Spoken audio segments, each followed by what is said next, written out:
नाज़रीन अस्सलामु अलैकुम वरहमतुल्लाहि वबरकातुहू। औज़ु बिल्लाहि मिनश शैतानिर रजीम, बिस्मिल्लाहिर रहमानिर रहीम। आज मैं आपकी खिदमत में इसलिए हाज़िर हुआ हूँ कि कुछ सेहत के बारे में आपसे गुफ्तगू कर सकूँ, क्योंकि सेहत और बीमारी आज का एक ऐसा मसला है जिसमें लोग बहुत परेशान दिखाई पड़ रहे हैं।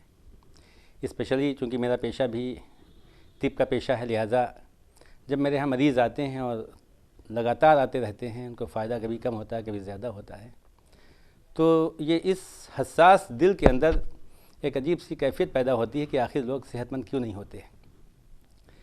और अगर सेहतमंद होने के लिए उनको कुछ बताया जाता है, वो तरीक़ा जो वाकई एक कुदरती तरीक़ा है, जो नेचुरल तरीक़ा है, तो लोग फॉलो नहीं कर पाते। मैं इस सिलसिले में आपसे गुफ्तगू कर रहा हूँ इस वक्त। देखिए, अगर हम थोड़ा सा आज से 30, 40, 50 साल पीछे जाएं, तो हम ये देखते हैं कि उस ज़माने में लोगों की मौत कुछ ख़ास बीमारियों की वजह से होती थी। मसलन टीबी घर में एक को हुई तो पूरे ख़ानदान को हो जाती थी, पूरे करिए पूरे कबीले टीबी के शिकार हो जाते थे। प्लेग फैला तो पूरे गांव ख़त्म हो जाते थे। इसी तरह से मलेरिया होता था, हैज़ा होता था, चिकन पॉक्स होती थी। इस तरह की जो बीमारियां थीं, इन बीमारियों की वजह से लोगों की मौत होती थी। ये सारी बीमारियां इन्फेक्शस डिजीज़ कहलाती हैं, लगने वाली बीमारियां, छूत की बीमारियां, इन्फेक्शन होने की वजह से। आज की डेट में जब से एंटीबायोटिक वगैरह की रिसर्च हुई, जब से ये बीमारियां बहुत कम होती हैं, लेकिन अगर हम गौर करें तो आज जो बीमारियां होती हैं, आज जिनकी वजह से लोगों की मौतें होती हैं, उनमें heart attack, high blood pressure, asthma, liver cirrhosis, kidney failure, जिगर की बीमारियां, थायराइड और इस तरह की जो बीमारियां हैं, इनसे लोगों की मौतें होती हैं। तो वो इन्फेक्शस डिजीज़ नहीं होती, बीमारियां नहीं होती हैं। अब होती हैं जो बीमारियां, इनको बोला जाता है डीजनरेटिव डिजीज़। डीजनरेशन हमारे सेल्स का होता है।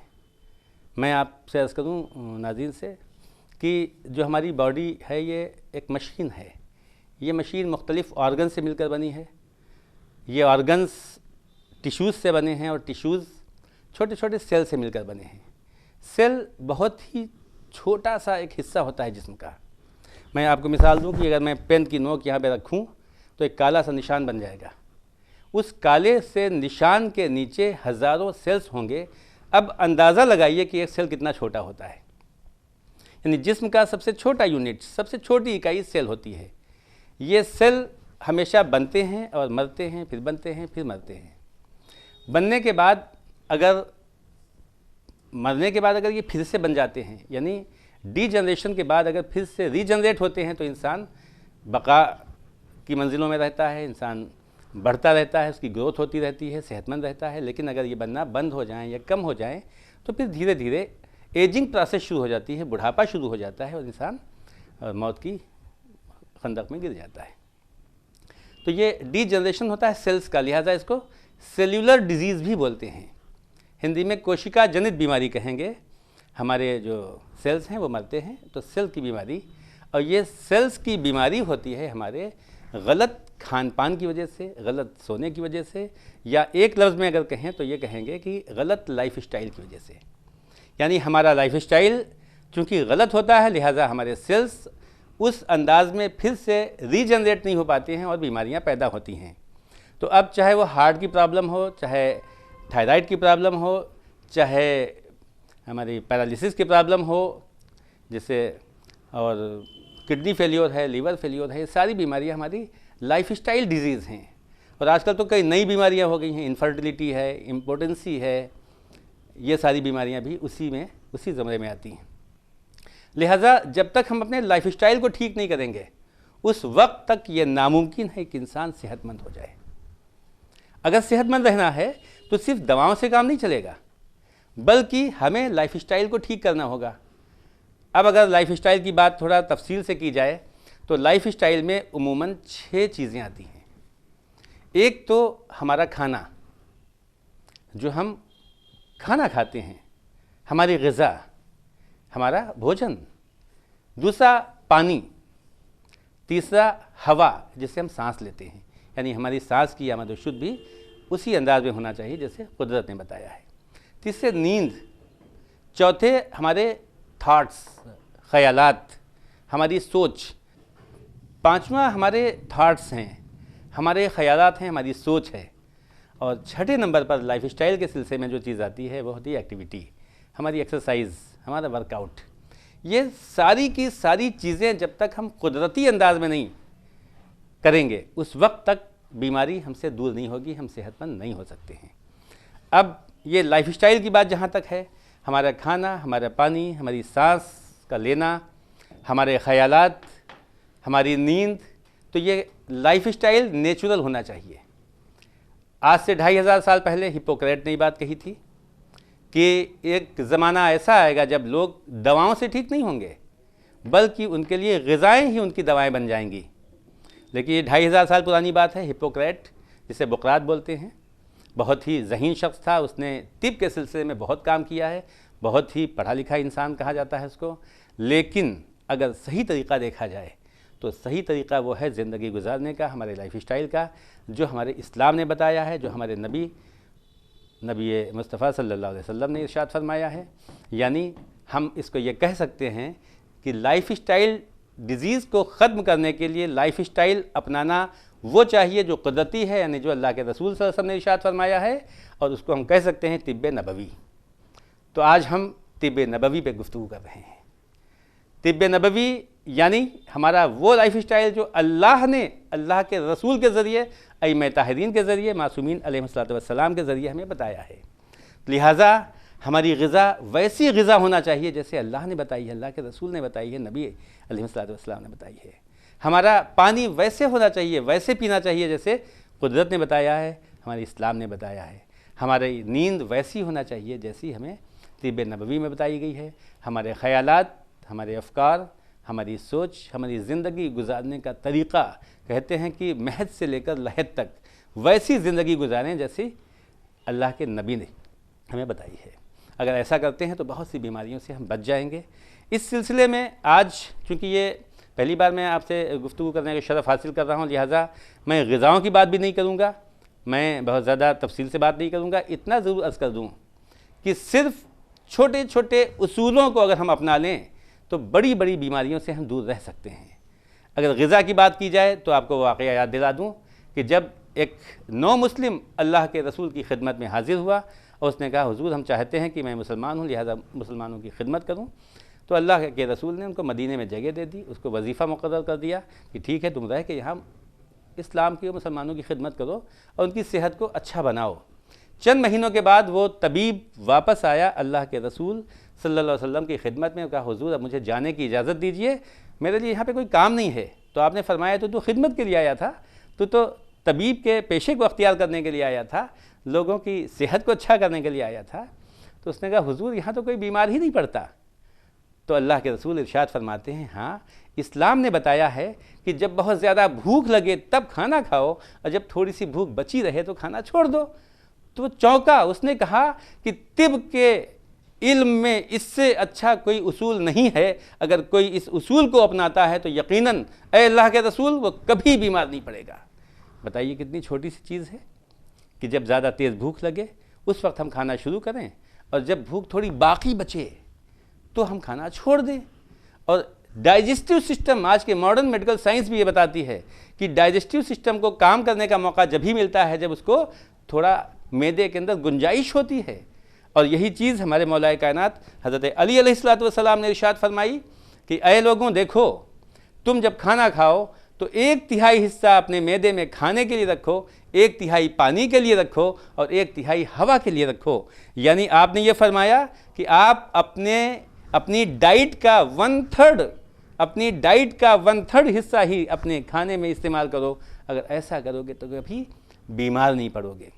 तो अज़ीज़ान मोहतरम, ये वो छोटे छोटे से उसूल हैं और इंशाअल्लाह इस सिलसिले में अभी कुछ और गुफ्तगू होती है तो उस पर मैं बात करता हूँ आपसे कि कुछ चीज़ें ऐसी हैं जो हम अपनाएं अगर तो बड़ी बड़ी बीमारियों को दूर हटा सकते हैं। उसूल बहुत से हैं, खाने के उसूल, पीने के उसूल, नींद के उसूल। आज अगर मैं ये देखूं कि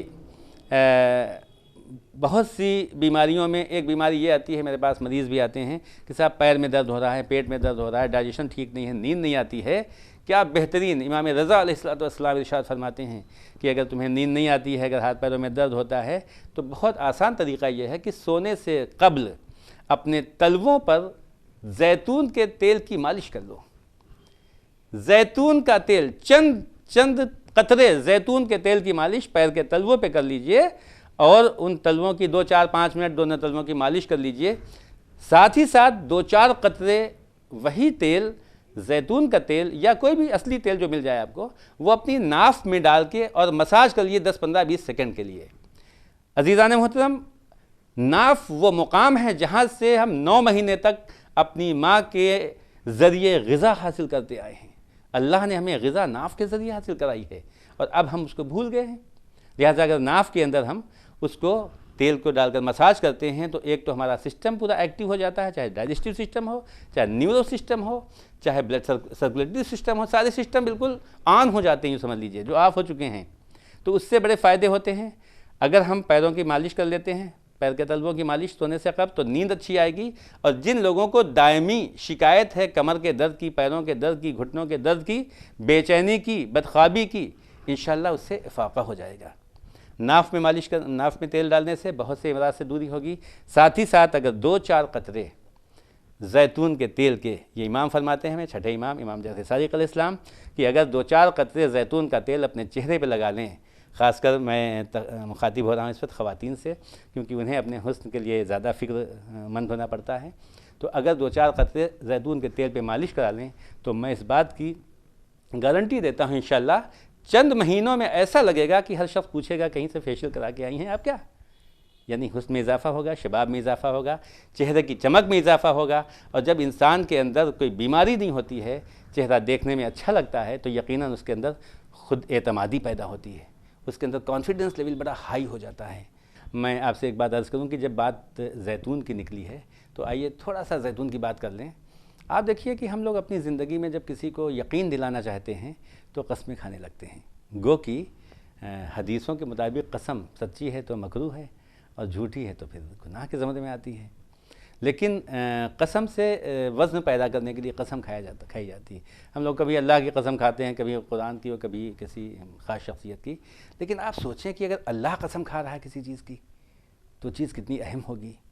अल्लाह कसम का वत्तीन वज़ैतून, कुरान करीब में कह रहा है, बिस्मिल्लाह वत्तीन वज़ैतून, जैतून की कसम, अंजीर की कसम। और सिर्फ कसम ही नहीं बल्कि सूरह नूर में, सूरह नहल में, सूरह अल-अनआम में कितने मुकाम पर अल्लाह ने जैतून की अहमियत बताई है हम लोगों को। तो ये जैतून की, जिसकी मैंने भी बात की कि जैतून के तेल की मालिश करने से क्या फ़वाइद होते हैं, इस एक चीज़ और अर्ज़ करूँ मैं आपसे कि जैतून की अहमियत का अंदाज़ा आप इस बात से लगाइए, अल्लाह कसम खा रहा है। साथ ही साथ ये आज तहक़ीक़ात के ज़रिए मालूम हो गई है बात कि अल्लाह ने जो नबातात का प्रोडक्शन किया, जब नबातात बनाए इस दुनिया में, तो जैतून का पेड़ और जैतून का दरख्त सबसे पहले बनाया था। और हज़रत नूह अलैहिस्सलाम के बाद जो तूफ़ान आया है, उस तूफ़ान में जब पानी कम होना शुरू हुआ तो फ़ाख्ता अपनी चोंच में जैतून की टहनी तोड़कर जनाब नूह अलैहिस्सलाम के पास लाई, जिससे जनाब नूह अलैहिस्सलाम समझ गए कि ये जो जैतून की टहनी है ये इस बात की दलालत कर रही है कि कहीं ना कहीं पानी कम हुआ है, लिहाजा आइए तैयारी की जाए, हम लोग फिर से घर बसाएँ चल के। आपको याद होगा कि यूएनओ में यासिर अरफ़ात ने जब तकरीर की है तो सबसे पहले वहाँ उन्होंने कहा था, मैं आपके लिए जैतून की डाली लाया हूँ। जैतून की डाली अमन की अलामत है। ये तो दुनियावी और सियासी एतबार से अगर है, लेकिन जैतून सेहत की अलामत है। ये अल्लाह का कहना है, अल्लाह के रसूल सल्लल्लाहु अलैहि वसल्लम का कहना है। जैतून के बारे में आपसे मैं अर्ज़ करूँ कि जैतून की जड़, जैतून की लकड़ी, जैतून का फल, जैतून का तेल हर एक इंसानी ज़िंदगी को इतना ज़्यादा फ़ायदा पहुँचाता है कि अगर लोग जैतून के फ़वाइद जान जाएँ तो मैं समझता हूँ कभी उसको तर्क नहीं करेंगे। एक अभी फ़ॉरेन कंपनी में, एक ऑयल कंपनी थी, वहाँ पर एक इंजीनियर थे, मुसलमान इंजीनियर थे। वो सवेरे उठ के कुछ दवाएं खाने लगे तो उनका जो रूम पार्टनर था वो अंग्रेज़ था, वो इंजीनियर था वो भी। तो उसने इन मुसलमान इंजीनियर से पूछा कि ये बताइए आप इतनी दवाएं क्यों खा रहे हैं? तो उन्होंने बताया कि साहब पेट ख़राब रहता है, पैरों में दर्द है, शुगर है और ब्लड प्रेशर होता है सब। तो वो हंसने लगा। कहा मुझे हैरत है कि आप मुसलमान होकर इतनी दवाएं खा रहे हैं। कहा क्यों? कहा ये सारी प्रॉब्लम्स मुझे थीं, मैंने तिब्बे नबवी पढ़ी तो उसमें जैतून के फ़ायदे सुनकर और पढ़कर मुझे ऐसा लगा कि जैसे ये सब तो मेरी मर्ज़ का मदावा है, और मैंने शुरू किया जब उसको खाना तो मैं सारे अमराज से दूर हो गया। लिहाजा ऐसा करो तुम रोज़ाना 4-5 चम्मच जैतून के तेल में इसबगोल की भूसी भिगो दिया करो। 4-5 चम्मच जैतून के तेल में 3-4 चम्मच इसबगोल की भूसी, और उसके 3 हिस्से कीजिए। एक हिस्सा सुबह खाइए खाली पेट, एक हिस्सा दोपहर में, और एक हिस्सा रात में सोते वक्त। और वो इंजीनियर साहब बताते हैं कि मैंने ये काम करना शुरू किया, 10-15 दिन के अंदर जो बिल्कुल मौज़ाना तौर पर मेरे अंदर तब्दीलियाँ आई, मैं बयान नहीं कर सकता। मेरे पैरों का दर्द ख़त्म हो गया, मेरी डायबिटीज़ कम हो गई, मेरा ब्लड प्रेशर सही हो गया, जो नींद नहीं आती थी वो सब ठीक हो गई, और मेरा डाइजेस्टिव सिस्टम इतना अच्छा हो गया। साथ ही साथ बहुत जल्दी मैं काम करने के बाद जो थक जाता था, मेरी थकावट तो बिल्कुल ख़त्म हो गई। उसके बाद उन्होंने बहुत से लोगों की बात बताई, और आज वो बताते हैं कि न जाने कितने ऐसे लोग हैं जो मुझे फ़ोन करके बताते हैं कि आपका बहुत बहुत शुक्रिया। और मैं तो ये अर्ज़ करूँगा, इसमें शुक्रिया तो अल्लाह का अदा करना चाहिए जिसने जैतून में ये सिफ़तें पैदा की हैं। लिहाजा जैतून का फल, जैतून का तेल, जैतून की हर चीज़ बहुत मुफीद है। अल्लाह के रसूल ने बहुत बार कहा है कि जैतून का फल तुम्हारे लिए शिफा है, जैतून का तेल तुम्हारे बदन को मजबूत बनाता है, पुट्ठों को मजबूत बनाता है। और ये बात देखने में आई है कि आज की डेट में, आज के इस ज़माने में लोगों में, हिंदुस्तान में ख़ासकर एक बीमारी ये है कि वो ओबेसिटी का शिकार बहुत ज़्यादा हैं। अगर रोज़ाना रात में सोते वक्त और सवेरे खाली पेट 3 चम्मच जैतून के तेल में 1 नींबू का अर्क मिलाकर गुनगुने पानी में डाल के पी लिया जाए, तो ये मेरा ज़ाती तजुर्बा है कि उसके बहुत जल्द फ़ैट कम हो जाता है। साथ ही साथ जो उसके अंदर सुस्ती होती है, काहली होती है, जो फैटीग होता है, वो सब दूर हो जाता है। क्योंकि जैतून का तेल ही एक ऐसा तेल है कि जो जिस्म के अंदर पेट को अच्छा करता है। बाकी सारे तेल पेट के हाजमे को ख़राब कर देते हैं, इंसान की क़ुव्वत हाजमा ख़राब कर देते हैं, कमज़ोर कर देते हैं। लेकिन जैतून का तेल एक ऐसा है क्योंकि इसके अंदर फैटी एसिड्स पाए जाते हैं, ओमेगा 3, 6, 9 फैटी एसिड, जो जिस्म की फालतू चर्बी को जिस्म से हटा के जिस्म को मजबूत बनाते हैं, मसल्स को मजबूत बनाते हैं। ये काम जैतून का तेल करता है। फैटी एसिड इसमें पाया जाता है, और ये ओमेगा 3 फैटी एसिड सबसे ज़्यादा इंसान के लिए फ़ायदेमंद है। ये दिमाग को तरोताज़ा रखता है, याददाश्त को मजबूत रखता है, आँखों की बीनाई को मजबूत रखता है, जिस्म के अंदर ताकत रखता है, और ख़ास चीज़ ये कि कोलेस्ट्रॉल को बिल्कुल नॉर्मल रखता है। ये जिस्म के अंदर जो हमारे नसों में, हमारी आर्टरीज़ में कोलेस्ट्रॉल की तह जम जाती है, जिसकी वजह से खून के दौरान में रुकावट पैदा हो जाती है, ब्लड प्रेशर गड़बड़ हो जाता है, वो इसको बिल्कुल ठीक कर देता है। तो जिस्म के अंदर से टॉक्सिन को निकालने का काम जैतून का तेल करता है। मैं ये तो अर्ज़ करूँगा कि जैतून का तेल इंसान को इस्तेमाल करना चाहिए। तिब्बे नबवी में जैतून के बड़े फ़वाइद हैं। हाँ, एक बात ये हो सकती है कि लोग कहते हैं जैतून का तेल महंगा होता है, तो यहाँ पर मैं अपना ज़ाती तजुर्बा खदीजा टीवी के चैनल के जो नाज़रीन हैं उनसे मैं बता दूँ कि जैतून का तेल बहुत ही सस्ता पड़ता है। उसकी वजह यह है कि आम तेल अगर आप अपने घरों में इस्तेमाल करते हैं, मसलन अगर किसी के घर में 5 लीटर आम तेल इस्तेमाल होता है, मस्टर्ड ऑयल इस्तेमाल किया जाता है, तो उसके घर में सिर्फ 1 या 1.5 लीटर जैतून के तेल से काम चल जाएगा, क्योंकि उसका सब्सटेंशन बहुत ज़्यादा होता है। और जब सब्सटेंशन ज़्यादा होता है तो फैलता है। जहाँ पर मस्टर्ड ऑयल या दूसरे ऑयल 5 चम्मच इस्तेमाल होंगे, वहाँ पर 1 चम्मच जैतून का तेल काम कर जाएगा। लिहाजा आपके लिए वो एफोर्डेबल भी रहेगा, यानी सस्ता भी पड़ेगा। कीमत में तो ज़्यादा लगता है, लेकिन चूँकि कम इस्तेमाल होता है लिहाजा सस्ता पड़ता है। तो अज़ीज़ान मोहतरम, हम अपने अल्लाह के ऊपर, अल्लाह के रसूल के ऊपर, अइम्मा ताहरीन के ऊपर पूरा यकीन करते हुए, उनके पूरी बातों पर यकीन करते हुए अगर हम इस चीज़ को इस्तेमाल करना शुरू करें, तो मुझे तो पूरा यकीन है कि इंसान सेहत में बहुत अच्छा हो जाएगा। और सेहत अच्छी, कहा जाता है जिस्म की सेहत अच्छी तो जहनी सेहत भी अच्छी होती है, क्योंकि तवाना जिस्म के अंदर ही सेहतमंद दिमाग होता है। और दोस्तों, नाज़रीन, ख़ासकर खदीजा चैनल के नाज़रीन, आजकल ज़माना दिमाग का है। जिसका दिमाग तेज़ है वो इंसान कामयाबी की रफ्तार को बहुत तेज़ करता है। तो आइए हम सब तिब्बे नबवी को फॉलो करते हुए उस पर अमल करें। इंशाअल्लाह अल्लाह आपको सेहतमंद भी रखेगा, और आपको सेहतमंदी के साथ साथ जब इंसान सेहत होगा तो एक्टिव होगा, क्योंकि कुल मिला के जो बातें होती हैं वो एक्शन पे डिपेंड करती हैं। इंसान की सुस्ती उसकी तरक्की में सबसे ज़्यादा रुकावट होती है, और जब सेहत अच्छी है तो सुस्ती कहाँ से होगी। लिहाजा एक तो हमारी एक्टिविटी बढ़ जाएंगी, दूसरे बीमारियों से हम निजात मिल पा जाएंगे।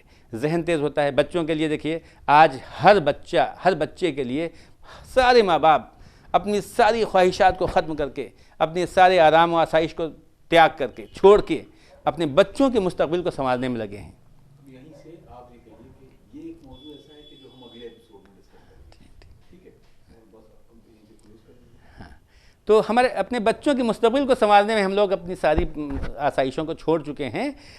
हम कैसे तिब्बे नबवी के ज़रिए अपने बच्चों के मुस्तकबिल को अच्छा बना सकते हैं, कैसे पहले उनकी सेहत को अच्छा बनाएं, उनके दिमाग को अच्छा बनाएं। कहा जाता है कि एक आरी से आप 10 बार अगर वार कीजिएगा किसी पेड़ पर तो नहीं काट पाएंगे, उसमें धार नहीं है, लेकिन अगर धारदार कुल्हाड़ी है तो हम 1-2 वार में काट सकते हैं। मैं बच्चों को ज़्यादा फीस दे के आगे नहीं बढ़ा सकते हैं, बल्कि उनके दिमाग को, उनके जहन को ज़्यादा शार्प करके उनको बहुत आगे की मंजिलों तक ले जा सकते हैं, इल्म में भी, सेहत में भी। इंशाअल्लाह इसके बारे में अगला तज़किरा होगा अगले एपिसोड में, अगली गुफ्तगू जब होगी, और आप महसूस कीजिएगा कि वाकई तिब्बे नबवी इंसान को किन बुलंदियों पर ले जा सकती है।